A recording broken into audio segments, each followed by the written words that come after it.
ከኢራን ጦርነት በኋላ ወደ ቱርክና ወደ ግብጽ የመዞራቸው ጉዳይ እንደማይቀር ሪፖርቱን ለጠቅላይ ሚኒስትር ቤንያሚን ኔታንያሁ አስረክቧል። የጆርዳን ቫሊ ወይም የዮርዳኖስ ሸለቆ የሚባለው አካባቢ ላይ እንዴት የእስራኤላውያን ሰፋሪዎች ግዛታቸውን እያሰፉ እንደሆነ ከዛ የጠቅላይ ሚኒስትር ቤንያሚን ኔታንያሁ አስተዳደር ለሚያፈናቅሉ እያጨበጨበ ነው የሚቀበለው። ባይዘው ይሄ ሁሉ ጉዳይ ምንድነው? አንድ ሀገር ነች ያለችው ማንም የምትባል እስራኤል። ፍልስጤምስ ኧረ ማነች? ፍልስጤም የት ነች ያለችው? ከምድረ ገጽ ላይ ማጥፋት ማለት ነው። የእስራኤል ንቁ ተቃዋሚ የኔታንያሁ ንቁ ተቺ ኔታንያሁን ደመጣጭ እያሉ ይገልጹታል። ጄኖሳይደር ወይም የዘር ማጥፋት ወንጀለኛ እያሉ ይገልጹታል ኤርዶሃን። ግብጽና ቱርክ እየመሰረቱ ባለው ጥምረት ላይ ሳውዲና ፓኪስታንን ይዘው ፍልስጤምን እንደ ፖለቲካዊ ካርድ መጠቀም እስራኤል በአፍሪካ ቀንድ ባህር አካባቢ ለምትዘረጋው ወታደራዊ ስትራቴጂ ላይ ጫና ማሳረፍ የሚችሉበትን ምላሽ መስጠት የሚችሉበትን አካሄድ እየነደፉ መሆኑን በግልጽ መረዳት ይቻላል። በአንድ ጉዳይ ላይ ተዋህደዋል ማለት በሁሉም ጉዳይ ላይ ይተባበራሉ ማለት አይደለም። የጋራ በሚሉት ጉዳይ ላይ አብረው ይሰራሉ፣ የማይሉት ጉዳይ ሊሆን ይችላል። አሁን ግን እነዚህ አራቱን ያልኳችሁን እነ ቱርክ፣ እነ ግብጽ፣ እነ ሳውዲ አረቢያና እነ ፓኪስታንን አንድ ያደረጋቸው ጉዳይ አንዱ የፍልስጤም የሀገርነት ጉዳይ ነው። አሁን በጂኦፖለቲካው ስታመጡት የአሜሪካን ደካማ ጎን፣ የአሜሪካን ስስ ብልት፣ አሜሪካ ከየቱ ጋር ብትጠቃ እንዴት ብትጠቃ ደካማነቷ የታየው በኢራን ጦርነት ነው። የእስራኤል ደህንነት ስጋት የፍልስጤም ሀገርነት መመስረት ነው። ዳትስ ዋይ እነ ኔታንያሁ አንድም ሰላም እንዲሆን የማይፈልጉት በዛ አካባቢ ላይ ለዛ ነው።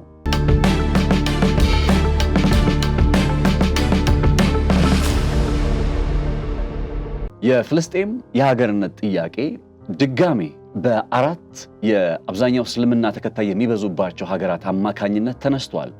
ይሄ ጉዳይ እስራኤልን ክፉኛ አስደንግጧል። ይህን ጥያቄ ያነሱት ወይም ፍልስጤም እንደ ሉዓላዊ ሀገር ሆና ትመስረት በማለት ጥያቄያቸውን ያቀረቡትና እንግዲህ ጥያቄ ከማቅረብ ባለፈ ደግሞ ተጨባጭ የሆነ ስራ በመሬት ላይ እንዲወርድ እንቅስቃሴ የጀመሩት እነዚህ አራት ሀገራት ባሳለፍነው እሁድ በካይሮ ከትመው ነበረ። ይህ ማለት ግብፅን ጨምሮ ቱርክ አለች፣ ሳውዲ አረቢያ አለች፣ ፓኪስታን አለች። ፓኪስታን የኒክሊየር ጦር መሳሪያ የታጠቀች ሀገር ነች። ግብፅ ደግሞ የመሬት አቀማመጧ በጣም ስትራቴጂካዊ እንደሆነ ይታወቃል። ሳውዲ አረቢያ ደግሞ አጠቃላይ ከሀብት ጋር ከገንዘብ ጋር ተያይዞ ምንም አይነት ችግር እንዳይመጣ የቴክኖሎጂካዊ ስራዎች ላይ ወታደራዊ ስራዎች ላይ ኢንቨስት ማድረግ የምትችል ሀገር ነች። ቱርክ የሰሜን አትላንቲክ ጦር ቃል ኪዳን ድርጅት ኔቶ አባል መሆኗ እየታወቀ ነገር ግን ደግሞ ከቅርብ ጊዜያት ወዲህ በራስ አቅም በሚገነቡ ወታደራዊ ቴክኖሎጂዎች አዲስ ተአምር እያሳየች ያለች ሀገር ነች። እነዚህ አራቱ ሀገራት ከእስራኤል ጋር የገቡበት ሰጣ ገባ አሁን ወደ ሌላ አዲስ ምዕራፍ ተሸጋግሯል። ምን እያሉ ይገኛሉ? ፍልስጤም እንደ ሀገር ትመስረት ወይም የፍልስጤም ሉዓላዊነት ይከበር። ይህን ጥያቄ እነዚህ አራት ሀገራት የማሳታቸው ጉዳይ ቴል አቪቭ ደርሶ በጥሩ መልኩ አልታየም። ታዲያ ቴል አቪቭ ይህንን የነ ግብፅ የነ ቱርክ እንቅስቃሴን እንዴት ነው ለመመከት ያሰበችው የሚለው ጥያቄ አሁን በግልጽ እየታየ ነው። ለምሳሌ ያክል ከዚህ ቀደም ሰርቼላችሁ በነበረ ፕሮግራም ላይ አንድ ከፍተኛ የእስራኤል ሰላይ አሜሪካዊ ሰላይ ነው፣ ግን ለእስራኤል ሚስጥሮችን ለማቀበል ሲሞክር ተይዞ 30 ዓመት ታስሮ ከዛ ከ30 ዓመት እስር በኋላ በ2014 ተለቋል። እና ይህ ሰው ሲናገር ግብፅና ቱርክ ቀጣይ የእስራኤል የጦር ግንባሮች ናቸው ብሎ ተናግሮ ነበር። አሁን ደግሞ ሌላ ተመሳሳይ አቋምን አራመደ። የእስራኤላዊ ጽዮናውያን አክቲቪስት ነው፣ ኦሚኦድ ኮሄን ይባላል። እስራኤል በሚቀጥሉት 15 ዓመታት ውስጥ ከግብፅ ጋር ፊት ለፊት ጦርነት ውስጥ እንደምትገባ አስደንጋጭ ትንበያን አስቀምጧል። ነገሩ አሁን ከሺያ ቀለበት ወደ ሱኒ ቀለበት እየተቀየረ መምጣቱንና ወይም ከኢራን ወደ ግብፅና ቱርክ ነገሩ እየዞረ መምጣቱን የሚያመላክተው የትንበያ እንደው የአንድ ግለሰብ አስተያየት ብቻ ተደርጎ የሚቆጠር አይደለም። ለምን ከተባለ አንደኛ ይሄ በእስራኤል ብሔርተኝነት ውስጥ በጣም ስማቸው ከገነነ አክቲቪስቶች መካከል ኦሚኦድ ኮሄን ዋነኛው ነው። ብዙ ተከታዮች በጣም በመቶ ሺዎች ሚሊዮንስ ተከታዮች አሉት። ቀላል ነገር አይደለም። ሁለተኛ የእስራኤል መንግስት ከዓመታት በፊት አንድ ኮሚቴ አዋቅሮ ከኢራን በኋላ ምንድነው የምንሰራው የሚለውን ጉዳይ በተመለከተ ጥናት አስጠንቶ በእርግጥም ከኢራን ጦርነት በኋላ ወደ ቱርክና ወደ ግብጽ የመዞራቸው ጉዳይ እንደማይቀር ሪፖርቱን ለጠቅላይ ሚኒስትር ቤንያሚን ኔታንያሁ አስረክቧል። ስለዚህ ግብጽና ቱርክ ስንል እንደው ተራ የአንድ ሰው ወይም የሁለት ሰው የአንድ አክቲቪስት አስተያየት አይደለም። እንደ አቋም የእስራኤል መንግስት በግብጽና በቱርክ ላይ አይኑን ከጣለ ዋላ ደር ብሏልና ይህን ደግሞ በሀገሪቱ ውስጥ የተዋቀረ ኮሚቴ ያደረገው የዳሰሳ ጥናት ውጤት ሪፖርት ያሳየው ጉዳይ ነው። ከሺያ ወደ ሱኒ የዞረው ወይም ከኢራን ወደ ግብጽና ቱርክ የዞረው ይሄ የእስራኤል አካሄድ ሌላ አዲስ ቅርጽን ይዞ መጥቷል። እንዴት ነው እነዚህን ሀገራት ካውንተር የምናደርገው? እንዴት ነው ምላሽ የምንሰጠው ሊባል በሚችል ሁኔታ እስራኤል በሶማሊላንድ ወታደሮቿን ማስፈሯ ተነግሯል። ትውልደ ኢትዮጵያውያንን ጨምሮ በርካታ የእስራኤል ወታደሮች በሶማሊላንድ ውስጥ እንደከተሙና በዚህ ቀጠና ላይም እንቅስቃሴ ከጀመሩ ዋላ ደር ማለታቸውን መረጃዎች ያሳያሉ። ዛሬ በጥልቀት የምንመለከተው ይህንን ጉዳይ ነው። ለመሆኑ የግብጽ ውስጥ ያለው አንካራ ውስጥ ያለው ሳውዲና ፓኪስታን ውስጥ ያለው ጥምረት የፍልስጤም ሀገርነት ጥያቄን ይዞ ሲሄድ ከእስራኤል ጋር የሚኖረውን ምላሽ ለመቋቋም እስከ ምን ያክል ርቀት ድረስ ሊሄድ ይችላል? እና ሴም ታይም ደግሞ እስራኤል ቀጠናዊ ተጽዕኖዋን ለማስፋት ወደ አፍሪካ ቀንድ መታ በሶማሊላንድ ወታደር ማስፈር፣ በነገራችሁ ላይ ትውልደ ኢትዮጵያውያንም አሉበት፣ እነሱን ጭምር እስከ ማስፈር መድረሷ ለግብጽና ለቱርክ ምን አይነት ስሜትን ፈጥሮ ቀጣይ ነገሮችን ሊያስመለክተን ይችላል የሚለው መሰረታዊ ጥያቄ ነው። ይህንን ጉዳይ እየተመለከትን ነው አብረን ቆይታ የምናደርገው። ይህ ዛሬ የማቀርብላችሁ ዝግጅት አብራችሁን ልትሰሩ ለምትፈልጉ ገበያ ሚዲያ በራችን ክፍት ነው። የስፖንሰራችንን መልእክት ተከታትለን ስንመለስ ወደ ዋናው የዕለቱ ጉዳይ አሻግራችኋለሁ። ለእርሶም ለልጆም ይሆናል ውርስም እንዲሁም ቅርስ ነው። በዲፕሎማቶች መቀመጫ በሆነችው አፍሪካ ህብረት አጠገብ ለእርሶ በቀረበ ዋጋ በካሬ 89,000 ብር ቀድሞ ለሚመዘገቡ 20 ሰዎች ብቻ የማያዳግም ወርቃማ ዕድል ከሰመር ሪል ስቴት ካሳንቺስ ላይ ጥንቅቅ አድርገን የገነባነውን ባለ 17 አፓርታማ ህንፃ ማስረከባችንን ስንገልጽ በልዩ ደስታ ነው። ዛሬ ላይ ደግሞ ከአፍሪካ ህብረት ጎን ከባለ 1 እስከ ባለ 3 መኝታ ሰፊ ካሬ አማራጮችን በ10% ቅድመ ክፍያ ከ700,000 ብር ጀምሮ ለሽያጭ አቅርበናል። ቤታችን ዲዛይናቸው በስካይላይት እና በአየር መንገድ ዕውቅ አርኪቴክቸሮች መሰራታቸው ይበልጥ ተመራጭ ያደርገናል። እንዳያስቡ ሁሉንም የጋራ መገልገያዎች ዘመኑን በዋጀ መንገድ ተሰርተዋል። ቤቱን እየኖሩበት በረጅም ጊዜ የሚከፍሉት 50% የባንክ ብድርም ተመቻችቶሎታል። ፈጥኖ በመደወል የቅናሹ ተጠቃሚ ሆኖ ጥራትና ምክንያታዊ ዋጋ መገለጫችን ነው። ሰመር ሪል ስቴት ከኤደን ባህረ ሰላጤ እስከ ሜዲትራኒያን ባህር፣ ከካይሮ እስከ ቴል አቪቭ፣ ከአንካራ እስከ ሪያድ፣ ከኢስላማባድ እስከ ሶማሊያ፣ በእነዚህ ሁሉ ቀጠናዎች ላይ ወይም በእነዚህ ሁሉ አካባቢዎች ላይ 4 ሀገራት ተጽዕኖአቸውን አሳድገው አንዲት ሀገርን ምን ብለን ልንገልጽ እንችላለን? ተጽዕኖ ውስጥ ለማስገባት ወይም ደግሞ የሚፈልጉትን ነገር ወደ መሬት ለማውረድ ደፋ ቀና እያሉ ይገኛሉ። እስከ ትላንት ድረስ በጭምጭምታ ደረጃ ይነገሩ የነበሩ ድብቅ ስትራቴጂዎች ዛሬ ወደ መሬት ላይ እየወረዱ የቀጠናውን የኃይል ሚዛን በተለይ በአፍሪካ ቀንድና የቀይ ባህር አካባቢ ላይ ያለውን የኃይል ሚዛን እጅጉን እየፈተኑት ይገኛሉ።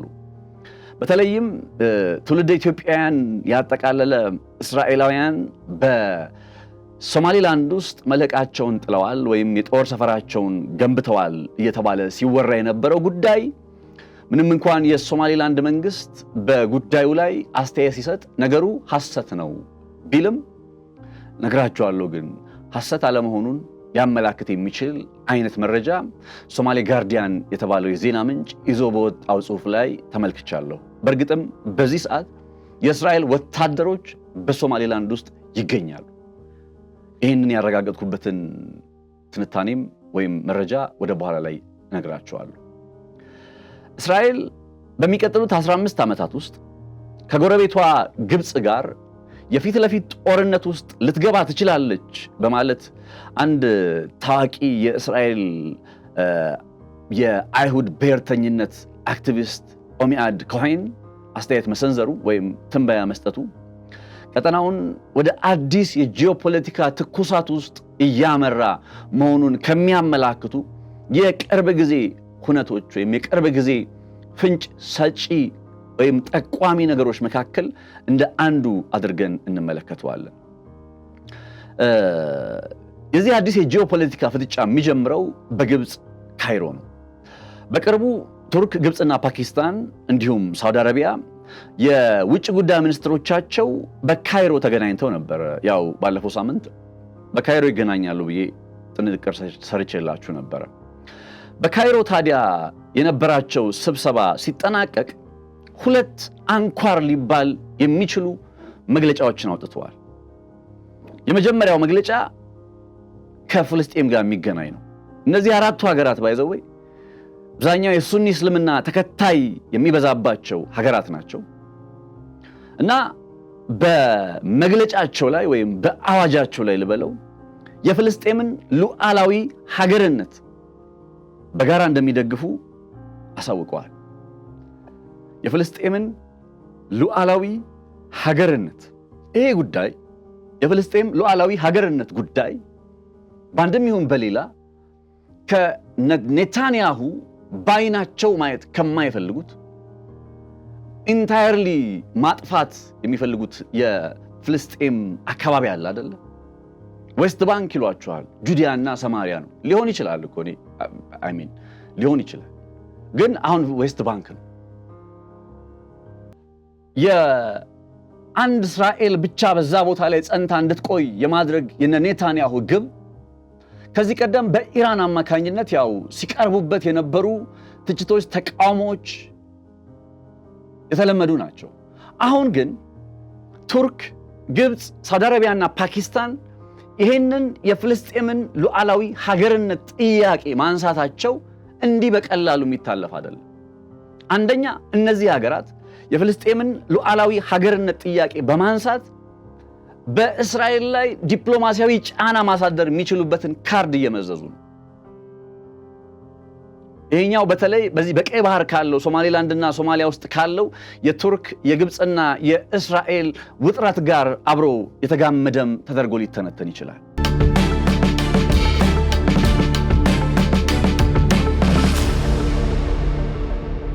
እስራኤልም አክቹሊ ይሄንን የነ ግብፅ የነ ቱርክ የነ ፓኪስታንና የነ ሳውዲ አረቢያ እንቅስቃሴ እንደው ቀለል አድርጋ ኧረ ምንም አልተፈጠረም በሚል ሴንስ አይደለም የምትመለከተው። እንደ ተራ የርህራሄ መግለጫ ተደርጎ አይቆጠርም። ይሄ ለምሳሌ ኢትዮጵያ የፍልስጤም ሀገርነት ይከበር ብትል የርህራሄ መግለጫ ነው። ምንም ፖለቲካል ኢንተረስት የላትም። ገብቷቸዋል። ግን ግብፅ፣ እነ ቱርክ፣ እነ ሳውዲ፣ እነ ፓኪስታን ሲናገሩት ግን ነገሩ ቀላል ወይም ተራ የርህራሄ መግለጫ ተደርጎ የሚቆጠር ሳይሆን ግብፅና ቱርክ እየመሰረቱ ባለው ጥምረት ላይ ሳውዲና ፓኪስታንን ይዘው ፍልስጤምን እንደ ፖለቲካዊ ካርድ መጠቀም እስራኤል በአፍሪካ ቀንድ ባህር አካባቢ ለምትዘረጋው ወታደራዊ ስትራቴጂ ላይ ጫና ማሳረፍ የሚችሉበትን ምላሽ መስጠት የሚችሉበትን አካሄድ እየነደፉ መሆኑን በግልጽ መረዳት ይቻላል። ፓኪስታን እንዳልኳችሁ የኒውክሌር ጦር መሳሪያ የታጠቀች ሀገር ነች። ከዚህ ቀደም ጠቅላይ ሚኒስትር ቤንያሚን ኔታንያሁ ደጋግመው ሲያነሷቸው ከነበሩ ጉዳዮች መካከል ፓኪስታን ሱኒ ሙስሊም እንደሆነች ይታወቃል። እንዴትም ቢሆን የኒውክሌር ጦር መሳሪያ አይኖራትም ወይም ሊኖራት አይገባም ብለው ሲከራከሩ እንደነበረ አይዘነጋም። አሁን እነ ኢራን ላይ የሚያነሱትን ጥያቄ ፓኪስታን ግን ያንን ሂደት አልፈዋለች። ኦልሬዲ የኒውክሌር ጦር መሳሪያ ታጥቃለች። እሱም ብቻ አይደለም። በቱርክ ውስጥ ያለ አዲስ ወታደራዊ መነቃቃት በተለይ ከረሲብ ጣይብ ኤርዶሃን መምጣት ጋር ተያይዞ ረሲብ ጣይብ ኤርዶሃንን ብዙ አሁን እስኪ ተቻቸው ብትሉኝ ብዙ የምነቅሰው ጉዳይ ሊኖር ይችላል። በዚህ በፍልስጤሞቹ ጉዳይ ግን ረሲብ ጣይብ ኤርዶሃን እንደ ፖለቲካዊ ካርድ የሚጠቀሙት እንደምን የሚያደርጉት ግን ድምፅ በመሆን ሲያገለግሉ የነበሩ ሰው ናቸው። ከዛ በቱርክ በተለይ ከአዳዲስ የጦር ቴክኖሎጂዎች ጋር ለምሳሌ በድሮን ቴክኖሎጂዎች በዓለም ላይ ስማቸው ከሚጠቀስ ሀገራት መካከል እየሆነች መጥታለች። የሰሜን አትላንቲክ የጦር ቃል ኪዳን ድርጅት ኔቶ አባል የሆነችው ቱርክ እንደምታውቁት በ1952 ምናምን አካባቢ ነው። ጀርመን እንኳን በጊዜው የኔቶ አባል ከመሆኗ በፊት ቱርክን አባል አድርገዋታል። ቱርክን አባል ሲያደርጉ የኔቶ አባል ሲያደርጓት ግን ከቱርክ የመሬት አቀማመጥ ስትራቴጂካዊ ጥቅምን ለማግኘት በሚል ነው። ያ ስትራቴጂካዊ ጥቅም ምንድነው ካላችሁ የቦስፎረስ መሿለኪያ የሚባል ወሽመጥ አለ። ላይክ አሁን ሆርሙዝ ላይ እንዳለው በጣም ጠባብ የውሃ መተላለፊያ መስመር የጥቁር ባህርን ወታችሁ የምታልፉበት የውሃ መተላለፊያ መስመር የቦስፎረስ መሿለኪያ ይባላል።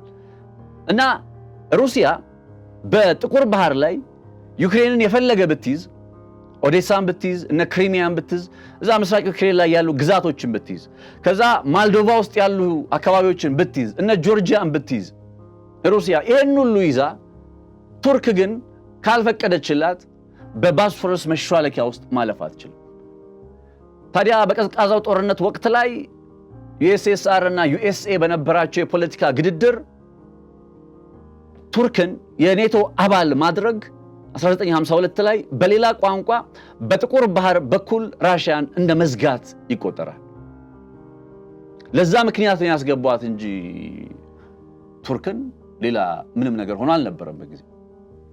እና ከዛ ጊዜ ጀምሮ ከምዕራቡ ዓለም ጋር አጋርነት እያሳየች የመጣችው ቱርክ ከቅርብ ወራት ወይም ከቅርብ ዓመታት ወዲህ በተለይ በኦክቶበር 7 2023 ጥቃት ከተሰነዘረ ወዲህ ባለው ጊዜ አቋሟን ቀይራለች። ኦልሞስት አገንስት የእስራኤል ንቁ ተቃዋሚ የኔታንያሁ ንቁ ተቺ ኔታንያሁን ደመጣጭ እያሉ ይገልጹታል። ጄኖሳይደር ወይም የዘር ማጥፋት ወንጀለኛ እያሉ ይገልጹታል እነ ኤርዶሃን። ይሄ አይነት ስሜት አለ ቱርክ ውስጥ። ጦር መሳሪያ ጉዳዩም ሊዘነጋ አይገባም። ግብጽ ከመሬት አቀማመጧ በኩል ያው በስዊዝ ካናል ላይ ስዊዝ ቦይ መቼስ ሜዲትራኒያንና ቀይ ባህርን የሚያገናኝ ነው፣ ቁልፍ ቦታ ነው። ከዛ ማለፍ ሲል ደግሞ ሳውዲ አረቢያ የፔትሮ ዶላር ኢንቨስትመንት ረብጣ ቢሊዮን ዶላሮች አሉ። ከዛ ሳውዲ አረቢያ ደግሞ በእስልምናው ዓለም ውስጥ ያላት ትዕምርታዊ የሆነ ውክልና በተለይ ከመካ እና መዲና ማለት ከካዕባው መገኛ ከመሆኗ አንጻር ያላት ቦታ ቀላል አይደለም። ሳዑዲ ከዚህ ቀደምም የነ እስራኤልን የአብርሃም አኮርድ ልትፈርም ትችላለች እየተባለች ስሟ የሚነሳ የምትታማ ሀገር ነች። እንዲያውም በኦክቶበር 7 2023 ላይ የሐማስ ቡድን በእስራኤል ላይ ጥቃት ሰንዝሮ ያያየነው ነገር ሁሉ የተፈጠረው ወይም ከ1200 በላይ የሚሆኑ ወታደሮችን ጨምሮ እስራኤላውያንና የሌሎች ሀገር ዜጎች የተገደሉት ከ250 በላይ የሚሆኑ ወታደሮችን ጨምሮ ንጹሃን ዜጎች የታገቱት ልክ ሳውዲ አረቢያ ከእስራኤል ጋር ግንኙነቷን ልታድስ ነው የሚል ጉዳይ ወይም ግንኙነት ልትጀምር ነው የሚል ጉዳይ ሲነሳ በነበረበት ወቅት እንደሆነ ተንታኞች ያነሳሉ። እነዚህ አራቱ ሀገራት ነው አሁን ውህደት የፈጠሩት። አሁን ይሄ ውህደት በሁሉም ጉዳይ ላይ አንድ ናቸው ማለት አይደለም። ቀጣይ የምናነሳቸው ሀገራትም ለምሳሌ ወደኛ ቀጠና ስንመጣ እስራኤል ብለን ኢትዮጵያ ብለን ወይ ዩኤኢ ወይ ሶማሌላንድ ምናምን እያልን ስንቀጥል በአንድ ጉዳይ ላይ ተዋህደዋል ማለት በሁሉም ጉዳይ ላይ ይተባበራሉ ማለት አይደለም። የጋራ በሚሉት ጉዳይ ላይ አብረው ይሰራሉ፣ የማይሉት ጉዳይ ሊሆን ይችላል። አሁን ግን እነዚህ አራቱን ያልኳችሁን እነ ቱርክ፣ እነ ግብጽ፣ እነ ሳውዲ አረቢያና እነ ፓኪስታንን አንድ ያደረጋቸው ጉዳይ አንዱ የፍልስጤም የሀገርነት ጉዳይ ነው። ይህን አይነት አስደንጋጭ የሆነ መግለጫ መምጣቱ አንደኛ እነ ኔታንያሁ አንድ እስራኤል ብቻ ብለው እንዲያውም እኮ ከአንድ እስራኤል አለፉና በኮቴሽን ውስጥ ግሬተር እስራኤል የሚል ፕሮጀክት ሊተገብሩ ደፋ ቀና የሚሉ የእስራኤል ፖለቲከኞች አሉ። ሊባኖስን በእሳት እናጋያት እናቃጥላት የሚሉ እንደነ ቤንግቨር የመሰሉ ባለስልጣናት ያሉባት ሀገር ነች። ይሄ ነባራዊ ሁኔታ በአንድም ይሁን በሌላ እስራኤል አንድ ሀገር ብቻ የምትለውን ወይም የፍልስጤም ሀገርነትን እነፍጋለሁ ብላ ደፋ ቀና በምትልበት ሂደት ላይ የመጣ አንድ ተስፋ ወይም ያንን ነገር ሊያስቆም የሚችል ተስፋ ነው። ይሄ ነገር እንዴት ወደዚህ ነገር ተመጣ ካላችሁ እኔ የኢራንን ጉዳይ ቀላል አድርጌ አልመለከተውም። ይኸውላችሁ ኢራን በመካከለኛው ምስራቅ ላይ አዲስ የደህንነት ቀመር እንዲፈጠር እያደረገች ነው የሚል ትንተና ከትላንት በስቲያ ምናምን ሰርቻለሁ። ካላያችሁት እዩት። ያ የኢራን የደህንነት ቀመር ጉዳይ አንዱ መገለጫው የፓኪስታን፣ የቱርክ፣ የግብፅና የሳዑዲ ጥምረት ነው። እነዚህ ሀገራት ከኢራን ጦርነት በፊት አሜሪካም ሆነች እስራኤል በዚህ ደረጃ ያላቸውን ተጋላጭነት አይቶ አያውቁም። እኔ አሁን እነዚህ አራቱ ሀገራት ከአሜሪካና ከእስራኤል ጋር ጦርነት ለመግባት ይፈራሉ ብላችሁ የምታስቡ ከሆነ ተሳስታችኋል። በዚህ ሰዓት ላይ የትኛውም አካል የትኛውም ቦታ ጥቅሙ ሲነካበት ከእስራኤልም ሆነ ከአሜሪካ ጋር ጦርነት ለመግባት ማንም ይፈራ ሀገር የለም። በተለይ ዘአረቡ ዓለም ውስጥ የሚገኙ ሀገራት ኢራን ዊክነሳቸውን ደካማ ጎናቸውን ያጋለጠችው። በግሪክ ሚቲዮሎጂ ውስጥ አኪሊ የሚባል አንድ በጣም ጀግና ሰው አለና የዛ ሰው ጀግንነት ዓለምን አስገርሞ ስለሱ ስንት ተዘፍኖ ስንት ተጽፎ መጨረሻው ግን ቁርጭምጭሚቱ ላይ አንዲት ቀስት መታው ይባላል። ብቻ ቁርጭምጭሚቱ ላይ ያለችዋ ክፍተት የዛን ጀግና የዛን ሌጀንድ የሆነ ሰው መጨረሻ አፍጥናለች። ይህንን የግሪክ ሚቶሎጂ ያነሳውላችሁ አኪሊስ ሂል የሚባል ነገር አለ። አሁን በጂኦፖለቲካው ስታመጡት የአሜሪካን ደካማ ጎን፣ የአሜሪካን ስስ ብልት፣ አሜሪካ ከየቱ ጋር ብትጠቃ እንዴት ብትጠቃ ደካማነቷ የታየው በኢራን ጦርነት ነው። የኢራንን ጦርነት ተከትሎ አሁን ያው የመግባቢያ ሰነድ ስምምነት ተፈራርመዋል። ያንን ስምምነት በአዎንታዊነት እንደሚደግፉ እነዚህ አራት ሀገራት ግብፅ፣ ቱርክ፣ እስላማባድ ማለትም ፓኪስታንና ሳዑዲ ከገለጹ በኋላ ቀጣይ ያመጡት ነጥብ የፍልስጤም የሀገርነት ጉዳይ ከዚህ በኋላ የምንደባብቀው ነገር አይደለም የሚል መግለጫ ነው። እነዚህ ሀገራት ካሉበት ነባራዊ ሁኔታ አንጻር አሁን መግለጫውን ከሰጡበት ጊዜ አንጻር ቢካዝ አንደኛ እነ ኔታንያሁ ጋዛን አሁን 70% ኦልሞስት ጠቀለልን ብለዋል። በመጪዎቹ ጊዜ ያው 100% የመጠቅለል እቅድ አላቸው። ወደዛ አይነት ሂደት ይሄዳሉ።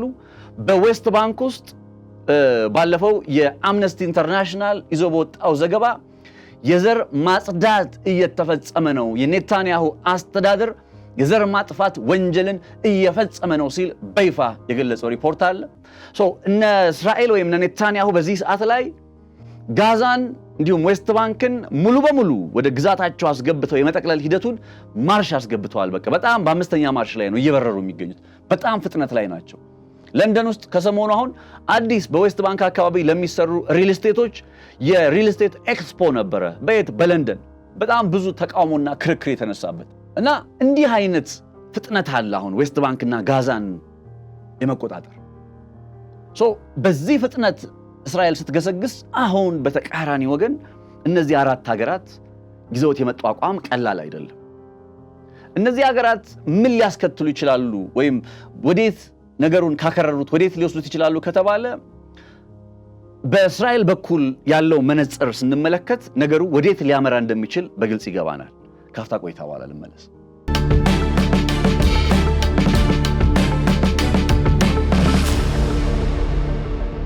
እንግዲህ እስራኤል ይህንን እንቅስቃሴ ወትሮም በስጋትነት ነው የምትመለከተው። ሞስት ፕሮባብሊ በጸረ ሴማዊነትም ሊሆን ይችላል። ባለፈው ጄዲ ቫንስን ባይዘው ጸረ ሴማዊ ብለውት ማለት ነው የአሜሪካው ምክትል ፕሬዝዳንት እንደዛ ብለውት በቃ እናንተን የሚተች ሁሉ እናንተን የሚናገር ሁሉ ተሳስታችኋል የሚላችሁ ሁሉ ጸረ ሴማዊ ነው ወይ ብሎ ጥያቄ አቅርቦላቸዋል።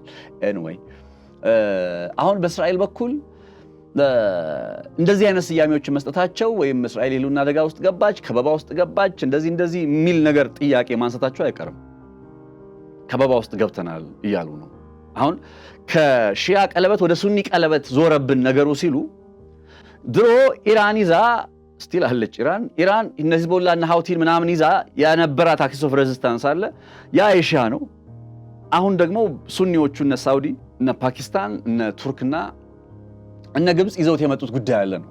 እየተባለ የሚገኘው እና ከበባ ውስጥ እያስገባን ከበባ ውስጥ ላለመግባት ከበባ ውስጥ ላለመግባት የፍልስጤምን ሀገርነት ዕውቅና ለምንድን ነው የማይሰጠው? ለፍልስጤም ሀገርነት ለምን ዕውቅና አይሰጥም? በተባበሩት መንግስታት ድርጅት በ1949 እኮ የተፈረመው ስምምነት ላይ ግሪን ላይን ወይም አረንጓዴው መስመር የሚባለው እኮ የፍልስጤም ድንበር ይሄ ነው፣ የእስራኤል ድንበር ይሄ ነው ብሎ ያስቀመጠው አለ። ሌትስ ጌት ባክ ዜር፣ ወደዛ እንመለስ። ያው ግን ከበባ ውስጥ ነን የሚል ትንተናው ጀምሯል በእስራኤል ውስጥ። በማን የተከበብነው? በእነዚህ በአራቱ ሀገራት። ምን እናደርግ ሲባል አሁን በይፋ የኔታንያሁ አስተዳደር አዎ ግብፅና ቱርክ ብሎ ጣቱን ባይቀስርም፣ ነገር ግን መግቢያ ላይ እንደነገርኳችሁ ኮሚቴ ተዋቅሮ 2023 ምናምን አካባቢ ላይ ኮሚቴ ተዋቅሮ የተዋቀረው ኮሚቴ እስኪ በዚህ ቀጠና ላይ አሁን ስጋቶቻችን የሚሆኑ ሀገራት እነማን ናቸው የሚለው ለዩ ተብሎ በለዩት ላይ ግብፅና ቱርክ ከኢራን ቀጥሎ ቀጣይ የእስራኤል ትኩረት መሆን እንዳለባቸው ኔታንያሁ ያዋቀሩት ኮሚቴ ራሱ አረጋግጧል። ሪፖርቱንም አቅርቦላቸዋል። አሁን ኔታንያሁ ይሄንን ፍልስጤም እንደ ሀገር ትመስረት የሚል ጥያቄን ሁልጊዜ በመጣ ቁጥር እንደ ብሔራዊ ደህንነት ስጋት ነው የሚመለከቱት። የእስራኤል ደህንነት ስጋት የፍልስጤም ሀገርነት መመስረት ነው። ስለዚህ እነዚህን ሀገራት እንዴት ነው መመከት የምትፈልገው እስራኤል ተብሎ ሲጠየቅ እስራኤል በዛው በአካባቢዋ ላይ የምታከናውነው ነገር እንዳለ ሆኖ ነገሩን ወደ ቀይ ባህርና ኤደን ባህረ ሰላጤ ላይ አምጥተዋለች። ቅድም ለዛ ነው ከኤደን ባህረ ሰላጤ እስከ ሜዲትራኒያን ብዬ ጀመርኩላችሁ። ኤደን ባህረ ሰላጤ ላይ በሶማሊላንድ ዕውቅና ስትሰጥ ወትሮም እነ ግብፅና እነ ቱርክን እንትን ለማለት በቅርብ ርቀት ላይ ሆኖ ጫና ለማሳደር ሃውቲን ምናምን የሚሉ ሐሳቦች ይቀርቡ ነበር እና ያኔ በጭምጭምታ ደረጃ የኢንተለጀንስ መረጃዎች የመሳሰሉት የሶማሊላንድ ውስጥ ወታደሮች ገብተዋል፣ እስራኤል ወታደሮቿን እያሰፈረች ነው። እኔ እንኳን አስታውሳለሁ ሃርጌሳ ውስጥ ከሚገኘው የሶማሊላንድ አውሮፕላን ማረፊያ በቅርብ ርቀት ላይ የማስፋፊያ ስራ እየተሰራ እንደሆነና ይህም የእስራኤልን የአየር ኃይል አቅም ለማስተናገድ በሚችል መልኩ እየተገነባ ነው የሚል ትንታኔ መረጃ ከዚህ ቀደም አቅርቤላችሁ አውቃለሁ። አሁን እንደዚህ በጭምጭምታ ሲወሩ የነበሩ ነገሮች ባለፈው ሳምንት የሶማሊላንዱ ፕሬዝዳንት ኢብራሂም ኢሮ ምን አሉ? እስራኤል አሁን ላይ በሶማሊላንድ ውስጥ ወታደርም ሆነ የጦር ሰፈር የላትም፣ ስለወደፊቱ ግን እርግጠኛ አልሆንም፣ ስለ ነገ እርግጠኛ አልሆንም ካሉ that means ነገ most probably የእስራኤል ወታደሮች ይመጣሉ። ይሄ እንግዲህ ከአንድ ሳምንት በፊት ምናምን በቀረበ መረጃ ላይ ነው እንደዛ ያሉት እሳቸው። ገባችሁ? ከዛስ ደግሞ የእስራኤል የተለያዩ መገናኛ ብዙሃን በሶማሊላንድ ውስጥ ለምሳሌ እንቅስቃሴ አለ በሚል ረገድ ይዟቸው የወጡ ዘገባዎች አሉ። የአሜሪካው CNN ለምሳሌ እስራኤል በኢራን ጋር በቀጠለችበት ጦርነት ወቅት ላይ በአዘርባይጃን ውስጥ ወታደራዊ የጦር እንቅስቃሴን በኢራቅ ውስጥ እንደነበራት ሁሉ በሶማሊላንድ ውስጥ በተለይ ረጅም ርቀት ጀቶቿ መብረር እንዲችሉ ከሶማሊላንድ በኩል ላይ ያለውን አካባቢ ኢራንን እየሄደች ለመደብደብ ትጠቀምበት ነበር በማለት የሲኤንኤን የምርመራ ዘገባ ወጥቶ እንደነበር አይዘነጋም። ያንን ሁሉ እንቶ በቃ የሉም ብለን እንደምድም።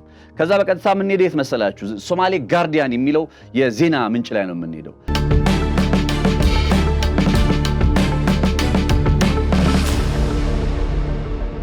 በሶማሌ ጋርዲያን የዜና ምንጭ ላይ ስለዚህ ጉዳይ መጀመሪያ ዜናውን የተመለከትኩት እዛ የመረጃ ምንጭ ላይ ነው እና ስትመለከቱ እስራኤል ዲፕሎይስ ትሩፕስ ቱ ሶማሊላንድ የሚለውን ጉዳይ ነው የምታገኙት። ይሄ ሪፖርት የወጣው በሶማሊላንድ ውስጥ የእስራኤል የኢንተለጀንስ መገኘት መኖሩን የሚጠቁሙ ተከታታይ ዘገባዎች ከተሰሙ በኋላና በተለይም ደግሞ በቴል አቪቭና በሃርጌሳ መካከል ያለው ዲፕሎማሲያዊ አጋርነት ወደ አዲስ ምዕራፍ ተሸጋገረ ተብሎ በኢየሩሳሌም ሶማሊላንድ ኤምባሲዋን ከፈተች የሚል ዜና ከሰማም በኋላ ነው እና አንዳንድ ከፍተኛ ባለስልጣናት ይላል የሶማሌ ጋርዲያን ዘገባ 50 የሚሆኑ የእስራኤል ወታደሮች በሶማሊላንድ ውስጥ ልክ እስራኤል ዕውቅናውን ለሶማሊላንድ በሰጠች በማግስቱ ወይም በጣም ወዲያውኑ በጣም በቅርብ ጊዜ እንግዲህ ዕውቅና የተሰጠው በዚህ ዓመት መግቢያ ላይ ነው፣ በፈረንጆቹ 26 መግቢያ አካባቢ ላይ ነው። ኢሚዲየትሊ ላለፉት 5-6 ወራት በሶማሊላንድ ውስጥ የእስራኤል ወታደሮች ነበሩ ይላል እንግዲህ የሶማሌ ጋርዲያን መረጃ። የእስራኤል ወታደራዊ እንቅስቃሴ በተለይ የአፍሪካ ሄሪቴጅ ያላቸውን ወይም በሌላ ቋንቋ ኢትዮጵያኖች ናቸው ስፔሻሊ ኢትዮጵያንስ ብሎ ይቀጥላል። ያው ከኢትዮጵያና ከእስራኤል ጋር ያለው አጋርነት ይታወቃል። በተለይ በታሪክ ያለው መሰናስል ፈላሻዎች እዚህ ኢትዮጵያ ውስጥ እንዳሉ ይታወቃል።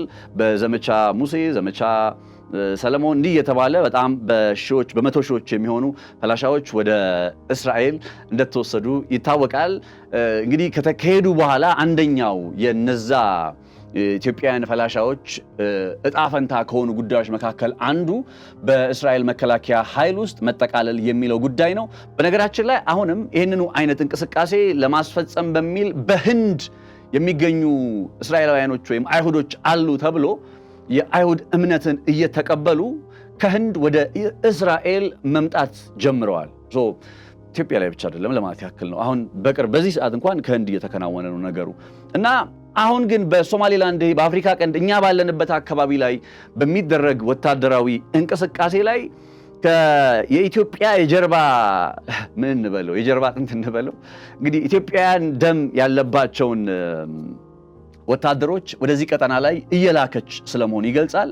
የእስራኤል መከላከያ ኃይል በጉዳዩ ላይ አስተያየት ከመስጠት ተቆጥቧል ይላል የሚድል ኢስት አይ ዘገባ። የሶማሌላንድ ባለስልጣናት አሁን ቅድም ነግሬያቸዋለሁኝ፣ አዎ እነዚህ ሰዎች አሉ ወይስ የሉም በሚለው ላይ በእርግጥም አሉ የሚለውን የሚያረጋግጠው ማለት ምን ሊሰሩ በዛ ቦታ ላይ መጡ የሚለውን መናገር አልችልም። ግን የእስራኤል ወታደሮች በዚህ ሰዓት ሶማሌላንድ ውስጥ አሉ ለሚለው ይሄ የሶማሌ ጋርዲያን መረጃ መልስ አለው። እሱን ላቅርብላችሁ።